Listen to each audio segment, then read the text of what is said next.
Guys, I know you've been here 4 hours, but you are not getting to lunch yet, right? You have to stay a little bit longer. Thank you for having me. I flew here, as you heard, from Kuala Lumpur, and every time I land back here, I used to live here, I'm amazed. Sorry, gentlemen, I know there's a few of you, but I am amazed at what Sri Lankan women achieve.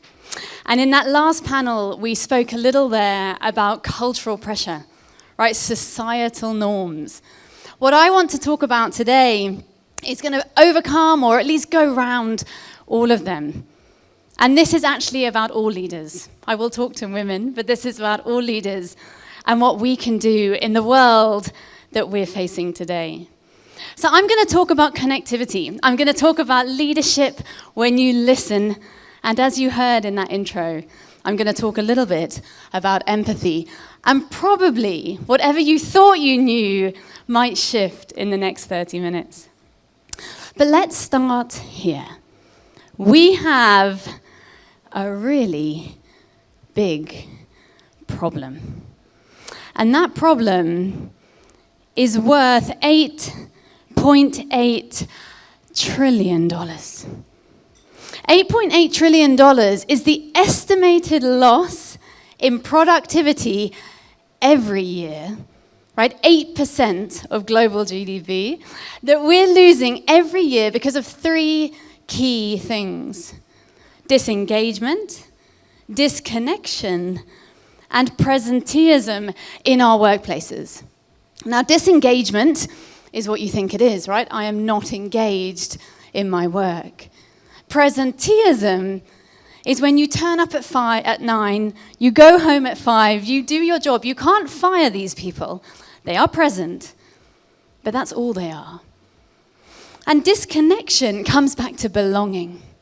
It's when you go to work, but you don't really feel that you belong there, right? And that could be because of gender, but it could be because of culture or many other things. And it is segregating our workplaces, but probably more importantly, our world. It's disintegrating our success. It's pulling us apart. And even though the Sri Lankan people are the most resilient people I have ever come across, it's slowing down our progress. Because when we are not connected in that journey, we don't go as far. So let me give you some data, and I promise you, after the data, it all goes a bit more positive. So, 76% of the global workforce is disengaged. That's 3/4 of this room. There's a lot of you here. So just imagine for a minute that 3/4 of this room is not really bothering. Can you imagine the impact to Colombo's economy, to your own business? Imagine that in your team for a minute. Imagine if 3/4 of your team is just doing okay. And then imagine if they did better than okay, how much more money and success and progress you could all be making. On top of that, half of the room is ready to resign. It's global data, but can you imagine if half of the world walks out of the workplace? Can you imagine the stress of replacing them all? So if you're a leader in this room, imagine if 50% of your team leaves, and then you're responsible for filling them up again. The resource, the time, the headhunters, the lost money. 50% of people are ready to walk out. 40% of the USA already has. 40%. That's a really big number, right? 40% of a 300 million person economy have already left. And this is from the corporate world. So again, imagine in our world here in Colombo, if 40% of the professionals walked out of all of our big businesses. What an impact that would have on our city and on all of your careers that you're about to set out to. And then I put this one up because it's very hard to find data in Sri Lanka, but this is Sri Lankan data. And it's really sad. So I'm sorry to give you sad information, but look at this. Daily stress levels in Sri Lanka are the highest in South Asia, right, at 62%. 31% of Sri Lankans feel angry every day. I hope it's not you guys, right? I hope it's not 30% of you. And then the really sad bit, 39% of Sri Lankans feel sad every day. Right, we must be doing something wrong if 40% of us are feeling sad. So the reality is this disconnection out there is really hurting us as people. But the reason I really get up every day, and for any of you that follow me, you'll know I spend my life on a plane, it's because of this. 52% of our world is lonely. Now, when you understand that loneliness is not about being alone, we're constantly surrounded by people. And I have a Sri Lankan family, so I know we are constantly surrounded by people. It's not about that. It's about not finding connection, whether you're with people or without. Loneliness is as dangerous to our health as smoking 15 cigarettes a day. Our loneliness is killing us. And yet, 5/7 of every week, you're at work. So all of you in here, you can be part of the change. Because imagine if the teams that you work with, you can reduce their loneliness. You can make sure that they do feel that they belong, whether they're female leaders or male leaders or any other leader, whether they're at the beginning of their career or the very end. If we can fix loneliness at work, we can fix loneliness in our world. So why?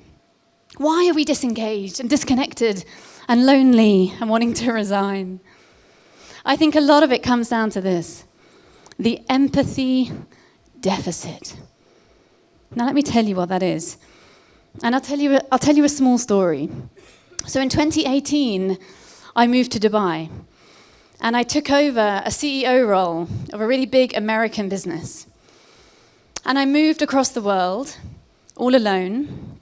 I was a single mum. I had a very, very small baby. And I got to this business, and the business was nearly bankrupt. But nobody told me.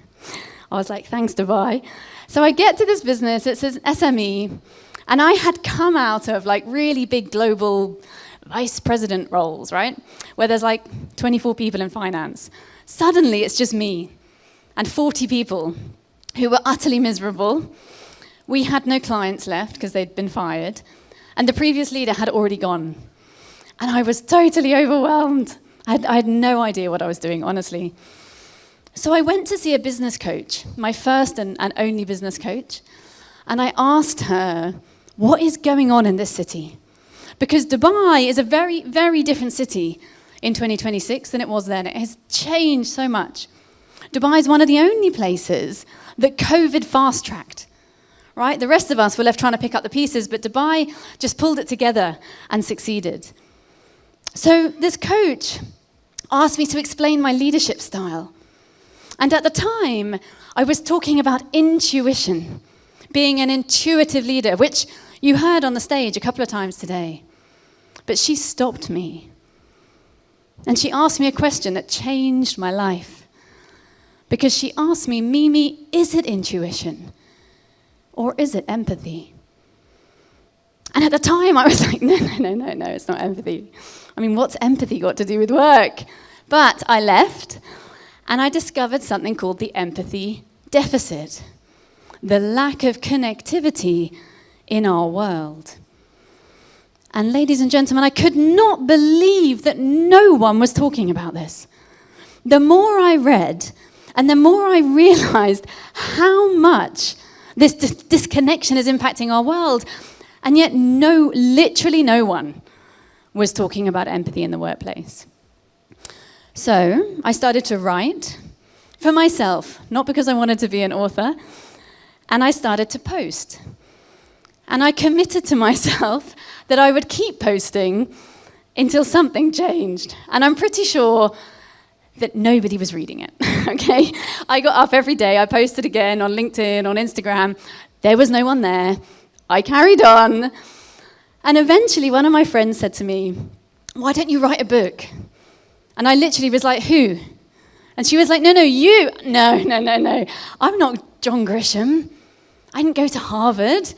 I can't write a book. She was like, yeah, such a female response, right? She was like, yeah, you can. So I did.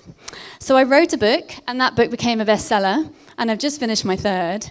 And now, and only now, this conversation is trending. There is now a recognition of what this empathy deficit means. It was President Obama who actually coined this. It was 2006.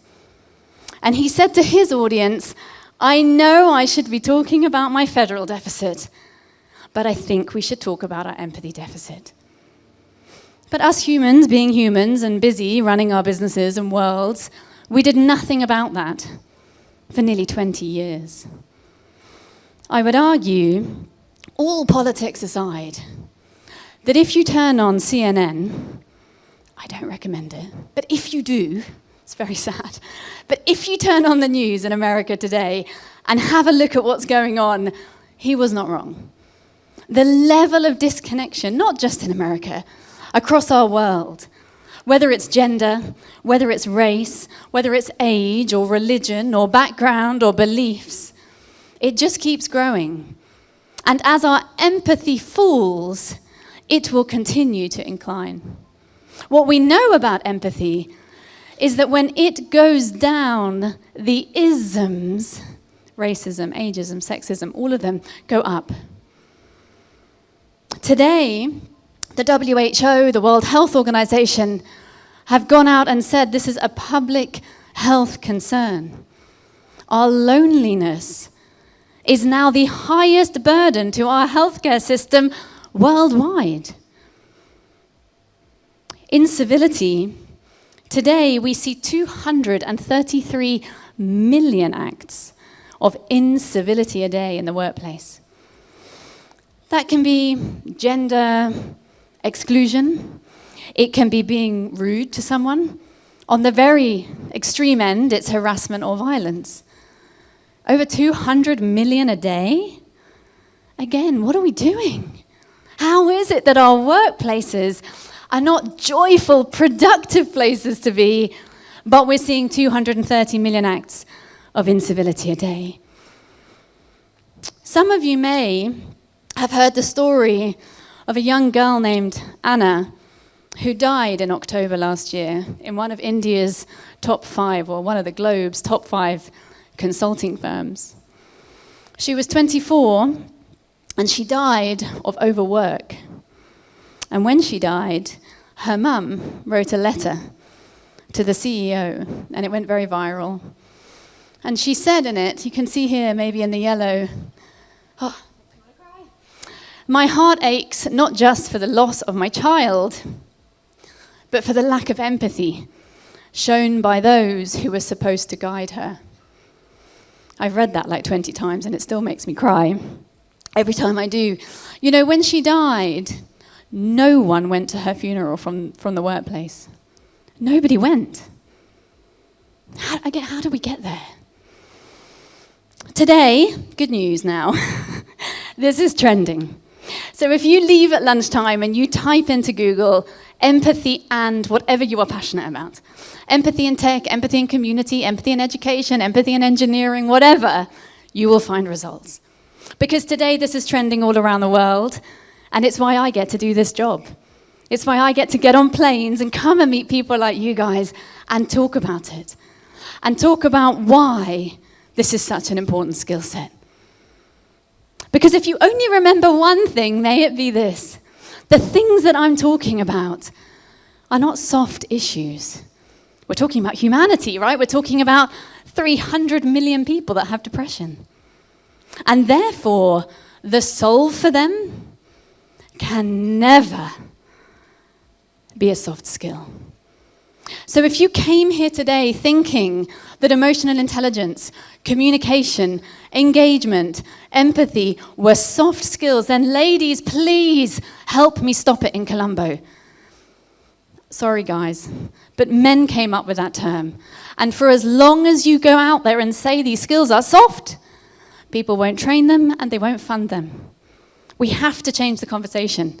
to have relationships, to be able to communicate and engage and negotiate. They can't be soft. When we reconnect our world, it cannot have a soft impact. So how big is the problem? We love to talk about AI. Today, when you look at the data, we have a 30-year decline. Now, empathy is a pro-social skill set. That means it keeps us alive. So yes, I'll show you the data. You will thrive at work. But more importantly, the human race will continue to exist. We don't do well when we're alone. So when you realize that we have lost 48% of a skill set that keeps us alive, you start to see how big this problem is. So the fourth industrial revolution, which is what we're in right now, the tech revolution, it's not just about the tech. It's about the people. And it's shifting who you lead and how you lead. There has to be a new way to lead when the world has changed so much. It is Satya Nadella, he's the CEO of Microsoft, and he's constantly awarded as the best CEO in the world. And it's him that says, most people think that empathy is a skill set reserved for their friends or family, but they're wrong. It is an existential business reality. And if you read his book, it's called Hit Refresh, it's a great read. He talks about empathy 52 times. In innovation pipeline, product development, system development, process development, and yes, leadership. How can you ever turn around a business if you don't understand the people within it? So let's have a look at what empathy is. If we had more time, I would make you answer this question. To do that, I'm going to play a clip. It's from the Joker movie. Have a look what he has to say. Have you seen what it's Please like turn the volume. out there, Murray? Do you ever actually leave the studio? Everybody just yells and screams at each other. Nobody's civil anymore. Nobody thinks what it's like to be the other guy. Nobody thinks what it's like to be the other guy or the other lady. But that's what we're talking about. We're talking about perspective taking. The ability, the skill set in understanding the other around your tables, with you in your meeting, in your team, at home, it doesn't matter. This is a hard skill.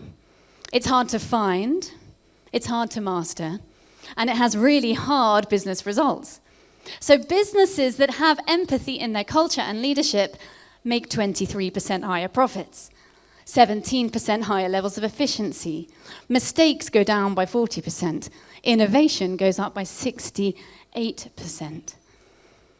The question is really, how can you create any change if you aren't able to take the perspective of the people you're changing for, whether that's your team or your customers or people in your community or home life? We're talking about the ability to recognize the viewpoint of another and, importantly, not agree. And you may not like it. The hardest question that I've been asked in the last year was by the counter-terrorism unit at the Metropolitan Police Service.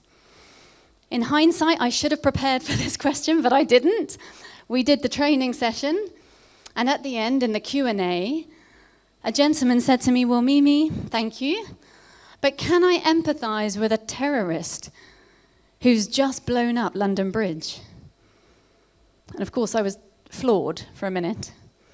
But the answer, of course, is yes. Are you going to like it? Well, obviously not.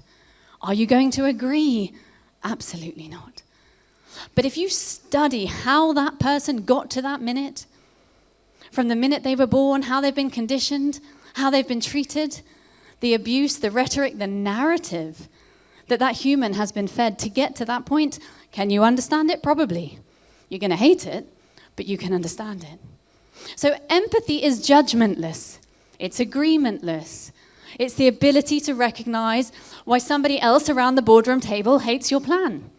It's the ability to know why someone in your team that you have promoted is doing less well after the promotion. I recently did a session here on female leadership with one of the biggest banks. And the challenge that I went in to help them with, it will take time, was that their female leaders were rejecting their promotions. So they were doing the work and succeeding and getting given promotions, and these female leaders were saying, no thanks, I have enough. I can't do any more. I can't accept any more responsibility. There's just too much. How can we inspire and motivate women? How can we include them if we don't understand them? I don't know about you ladies, but certainly for my whole career, I've been told that I should want a seat at the table.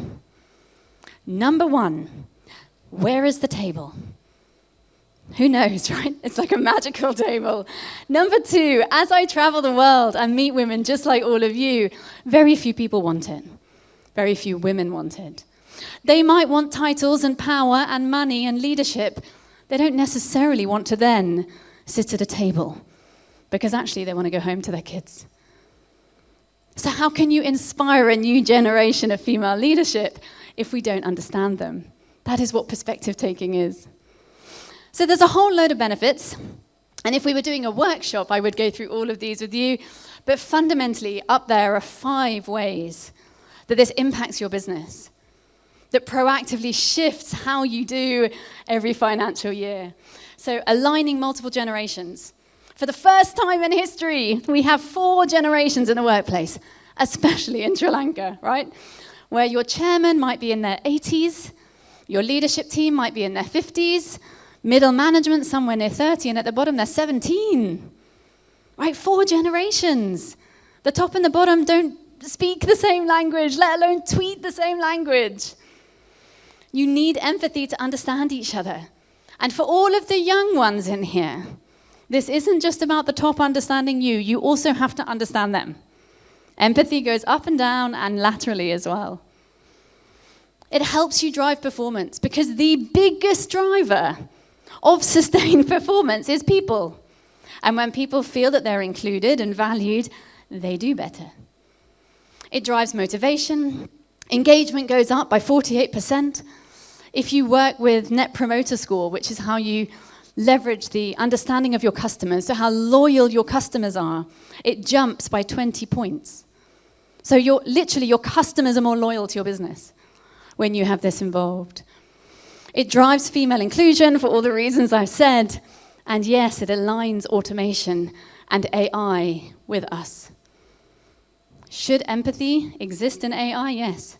Does AI have empathy? Absolutely. But that's for another time.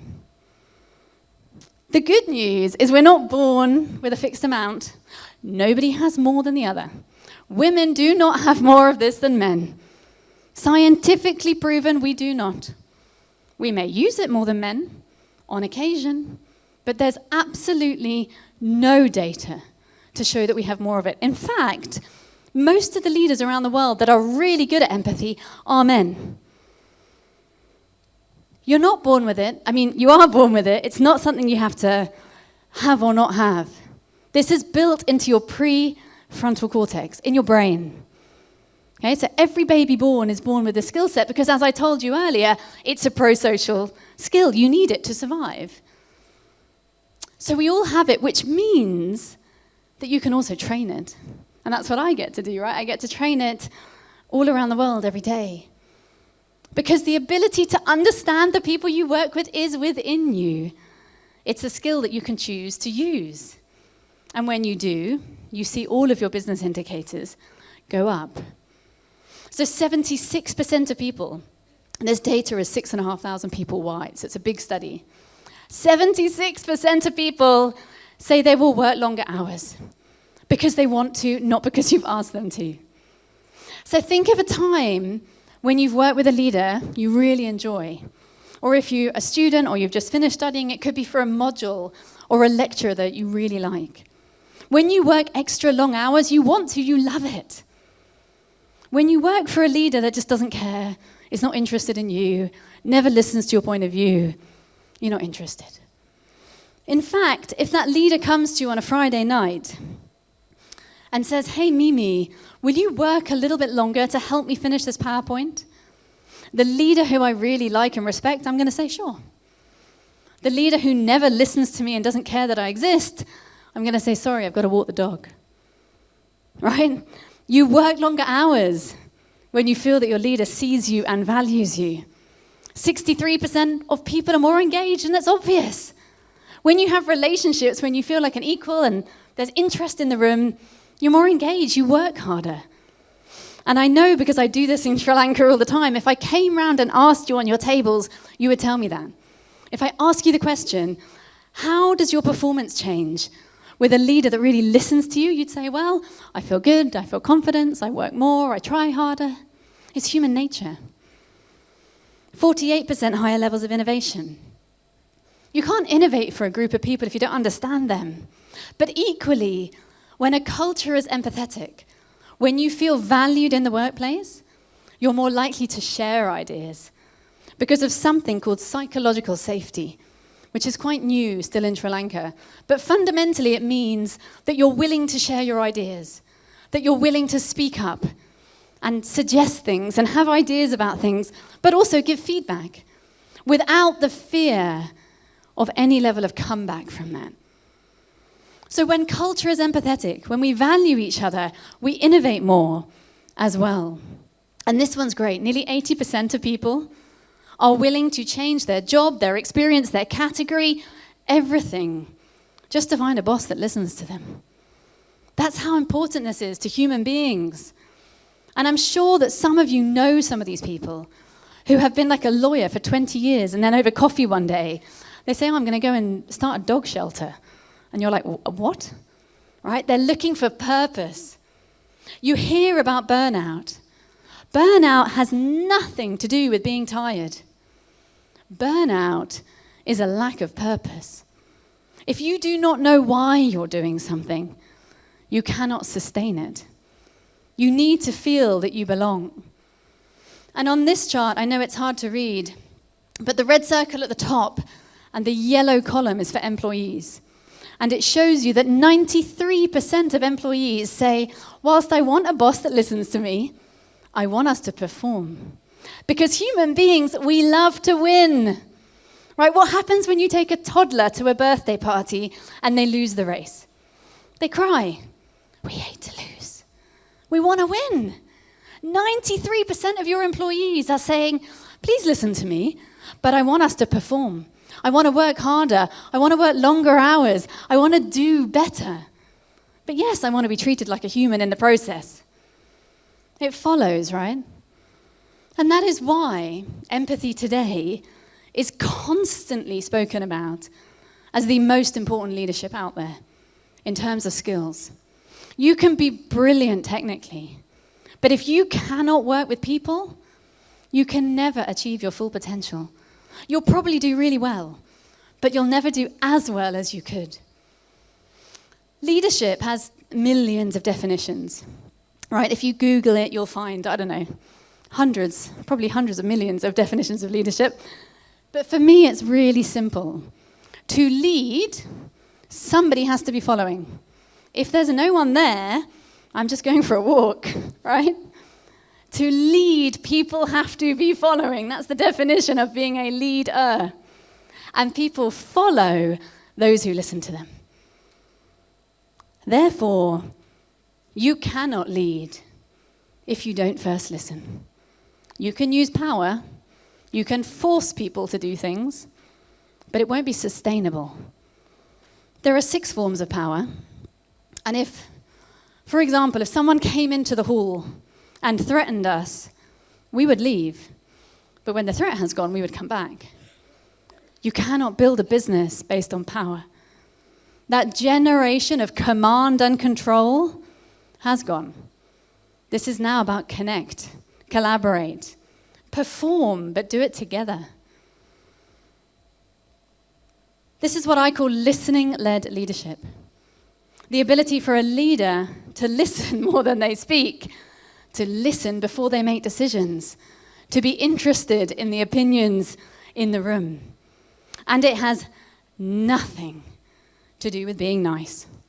Please be nice. Be nice to me. But this is not about being nice. There is nothing innately nice about empathy. This is not sympathy, it's not pity, it's not kindness. Those are all highly valuable facets. But that's not what I'm teaching. Empathy is the skill set to take a perspective, to understand. The FBI use it in hostage negotiations. The armies of the world teach it before you walk into a war zone. These are hard skills. Can you be accountable? Can you make people redundant? Can you fire people? Can you be brutal with your numbers? Yes. Empathy is the skill set to get there. So please, again, if you came in here thinking it was feminine or kind or nice or soft or gentle or any of those things, you are potentially thinking about kindness or maybe sympathy. Again, beautiful facets, but it's not empathy. To lead, you have to be able to listen. And that is what this is. So to give my voice a break, I'm going to introduce you to my daughter. That's Umi. She speaks fluent Sinhala. I don't. She often travels with me and works with me. And on this occasion, she came into my house while I was shooting.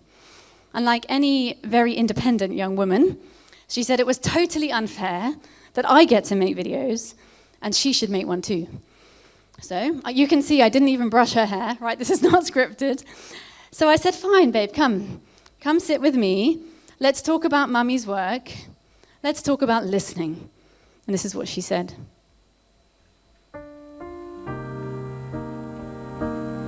Why do we listen to people? We listen to people because when people are sad or when they're not happy, when they explain something to you, you have to listen or else the people think that you're not listening to them. What happens if you don't listen? How do they feel? If you don't listen, they feel sad and they think you're not their friend. They feel sad and they think you're not their friend. Guys, our 7-year-olds know this. You ask any child, what happens if I don't listen to you? They're going to say, well, I feel rubbish. I think you don't care. I think you're not interested in me. And yet then we grow up and we forget. These are human skills. We were born to do this. Ask yourself how often you truly listen to your children. How often you pick them up from school, whether they're your kids, your nieces, nephews, and you're taking them home and they're telling you about their day and they're saying, Mummy, and I was in the playground and I had a cookie and then I dropped the cookie and all this stuff, right? And you're going, And in your head you're thinking, did I send that email? Is the agenda finished? Is the ballroom booked? You are hearing them, but you're not listening. And then we wonder why when our children turn 12 or 13 and become these terror teenagers, and we say, oh, they just won't listen. Were you listening to them for the last 12 years? Who did they learn not to listen from? If you don't listen to your children, you create gaps with them. And it's exactly the same in the workplace. People know when you're not listening. They know when you're not interested. And what do? They create distance. There's a big difference between listening and hearing. To hear is a natural occurring ability. If I drop a glass, you'll hear it. To listen is an active skill set.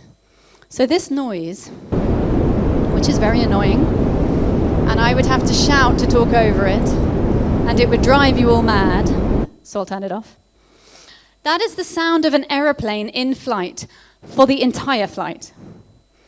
But when you've been on a plane, you didn't shout at the air hostess, can I have a cup of tea? No, because your hearing naturally adapts. Listening is different. Listening is to decode. Listening is to be able to understand somebody else.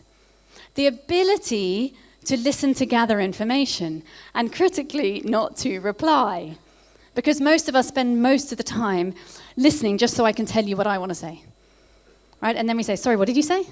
How many times you've been at a networking event and you said, hi, I'm Mimi, and they say, oh, hi, I'm Namita, and you're like, cool. What was her name? Right? Because you're not really listening. To listen is to gather information. And whether you are at the beginning of your career or the very end of your career, there is a role for this. I worked with a team here in Sri Lanka and their graduates were really disengaged. And I spoke to the CEO and I said, can I talk to them and find out what the problems were? And so I asked them, and one of the challenges that came back was the job title. They were called assistant graduate recruits. They hated it. And so I went back to the CEO and I said, hey, listen, they're not fans of these titles. Can we change them? He said, no, they've always been that way. Yeah, that might be part of the problem, right? Time to change. So we went back and we spoke to these young people again. And it turns out, it's really sweet, there was more men, more males in this group. And when we dug deep into why they didn't like that job title, they told me that for their first job, they want to go home and tell their dad. And they want to go in and say, Dad, I am the new assistant manager at MAS. Not, I'm the graduate recruit. I mean, who wants to be a graduate recruit? Who wants to be any recruit? So I went back to the CEO and we talked about it, and he did change them. And the engagement shifted phenomenally without a single cent. This year's statistics show that for the first time in history, there will be more millennials in the workplace than boomers. Things are changing. What people want is not the same. I always ask my audiences, would you parent your children the exact same ways as your parents brought you up? And especially here, the audience is like, no, no, I wouldn't, right? So the question is, why do you want to lead the way that they led? The world has changed. So there's a journey to being able to listen better. I've told you all the data. I want you to see this little clip. It's from A Man Named Otto, phenomenal movie. Have a look at the lady on the screen and look at how she is listening. I used to come here every Saturday at 1. And then what? Go home at 2. I'd wash and wax a car, and she would grade her papers and cook and spend the rest of the day reading. What kind of books? Her books. I tried to read some of them, but I'm not into books. Her friend said that we were like night and day. My life was black and white before I met Sonia. She was the color. I would have liked her. So what did you see? Right? I don't have time to ask you all, but what did you see in her behavior? She's leaning in, she's open-minded, she's nodding, she's asking questions, she's making eye contact. These are all things you can do to listen better. Smile, okay? Smiling is probably the most underrated skill set you have in any interaction. If you smile, thank you for those of you smiling back at me, people will smile back at you. It's evolutionary. Our brains are tuned that way. To listen, to make someone feel heard, is all those small moments. So for any leader who says to me, I don't have time, you have time. You have time to look at them in the eye and ask them a question. Everybody has time for that, right? So when I ask my global audiences, when their leaders get that right, and their leaders listen to them, how does it make them perform? This is what they say. I feel more motivated, loyal, trusted, valued, committed, respected. Well, we've just solved HR's challenges for the year, right? Every HR objective sits within those words. Your 23% higher profits will come through those words, through stopping attrition, through stopping Sri Lankans running away to foreign pastures because they think the jobs are better abroad. Your business will grow when you get this right. And fundamentally, what we're talking about is acknowledgement over action. The more senior you get, the more you feel you have to fix everything, especially as women. We carry the world on our shoulders. When people come to you, you feel like you have to have a solution. But more often than not, what people are looking for is acknowledgement. They don't want you to fix it. Your children don't want you to fix it either, by the way. People just want to be heard. So with 65% of employees saying that they're more stressed, and 55% of them saying that they're ready to resign, not fixing this is a significant financial responsibility for Sri Lanka and for the world. Remember where I started, $8.9 trillion of lost revenue because people just don't care. So whether you are male or female, you can fix this. You can fix that here in Sri Lanka. You can ask your own teams this: how long can you afford to ignore it? How long can we keep saying that Gen Z is lazy? I know you're not Gen Zers, right? But we have significant work to do to change that rhetoric and make sure that what we're talking about is a lack of understanding, not a lack of energy or effort. So, 23% higher profits. And the question that how are you ever going to drive any of that progress if you don't first understand each other? AI plus HI, human intelligence, is your ROI. You can put in all the phenomenal tech platforms that you want. If your people don't care, the people that are building them, using them, and leveraging them, they'll only ever work half. To lead, you need to first listen. That's the reality of the world that we're living in today. And this is fundamentally what I've covered. Our world is run by relationships. If you want to get ahead in life, you need them. If you want to get married and stay married, if you want to do well in your work and drive your career, you need connection to people. It's what leads us to motivation, to connection, to performance, to growth. So we have an $8.8 trillion gap. It's time to fill it. And I believe that in the end, we are all more alike than we are different. Gender, age, religion, culture, background. The media will make it out like we're not, because it sells media. But as human beings, we are all more alike than we are different. And I want to play one more video to end.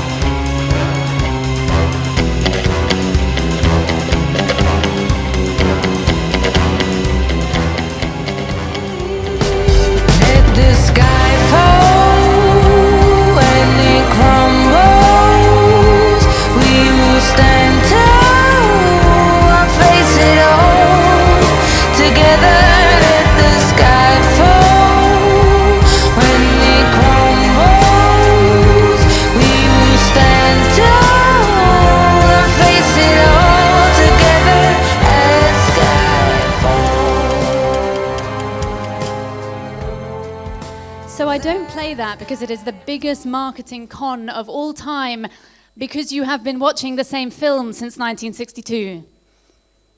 I play it because when the next one comes out next year, whoever is Bond, you will go to see it. Your 70-year-old father will go, and your 17-year-old son. Because in the end, we are all more alike than we are different. Everybody wants a hero. Everybody wants some excitement and some intrigue. Everybody wants to fall in love. That's why they can make that movie over and over again. So my last question for you is this: are you listening? Will you listen? And thank you for listening to me. Thank you very much. Thank you for having me.